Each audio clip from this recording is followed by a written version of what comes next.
کہ آپ کی بات کریں، آپ کے مریدوں کے مرید کی بات سن لو.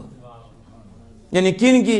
سلطان المشائخ خواجہ نظام الدین اولیاء، بابا فرید الدین گنج شکر رحمہ اللہ تعالیٰ علیہ کے خلیفہ خواجہ نظام الدین اولیاء، جنہیں سلطان المشائخ کا لقب ملا.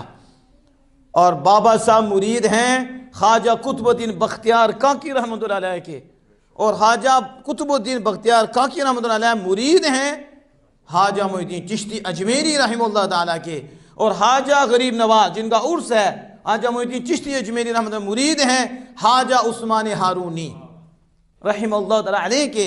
اب یہاں سے آپ اندازہ لگائیں گے جن کے خلیفہ کی یہ شان ہے، خود خواجہ صاحب کی شان کا عالم کیا ہوگا، اور بابا صاحب کی شان کا عالم کیا ہوگا. لیکن ابھی ادب کی بات کر رہا ہوں. ادب دیکھو، خواجہ صاحب یہ میر عبد الواحد بالگرامی سبع سنابل میں لائے کہ خواجہ صاحب بیٹھے ہوئے تھے، ایک کتا آ گیا اور آپ کھڑے ہو گئے. کتا تھا، کتے کے لیے کھڑے ہوئے. جب کتے کے لیے کھڑے ہوئے تو آپ کو پوچھا گیا تو آپ فرمایا اس جیسا کتا میرے شیخ صاحب کی خانقاہ میں بیٹھتا ہے. وہ کتا نہیں جو بابا فرید الدین گنج شکر رحمہ اللہ تعالیٰ علیہ کی خانقاہ میں ہوتا تھا، یہ اس کی مثل ہے، اس جیسا کتا ہے، تو اس لیے میں اس کے لیے کھڑا ہو گیا.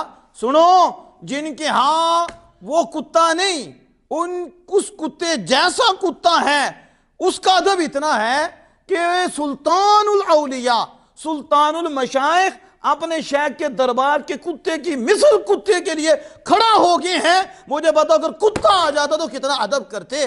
تو اب جن کے ہاں کتے کی مثل کا اتنا ادب ہے، بتاؤ ان کے ہاں اپنے شیخ کا کتنا ادب ہوگا، اور جن کے ہاں شیخ کا اتنا ادب ہو، مجھے بتاؤ آمینہ کے لال کا کتنا ادب ہوگا. یہ ملا ادب سے ملا ہے. میں کہتا ہوں ان لوگوں کے پیچھے چل کے کیا کرو گے تم؟ ان